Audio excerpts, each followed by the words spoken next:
पुढच्या वेळेला BJPने आम्हालाही तिकीट द्यावं आणि त्या ठिकाणी बौद्ध समाजाला आम्ही तिकीट देऊ आणि बौद्ध समाजाला काही इथे संधी मिळाली नाही. पण मला मात्र लोकसभेला 2 वेळा संधी मिळालेली आहे आणि माळशिरसनी मला भरपूर मतदान केलेलं आहे.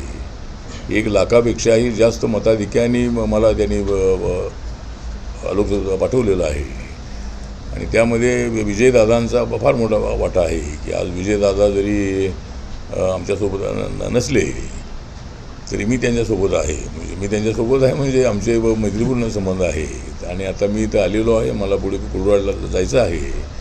पण इथं मी यासाठी आलो आहे की आपल्या दादांना भेटायचं, त्यांच्या याची चौकशी करायची आहे आणि रणजित मोहिते पाटील यांचा आज वाढदिवस आहे, त्यांना मी भेटणार आहे. त्यामुळे पक्षाचा विषय नाही आहे.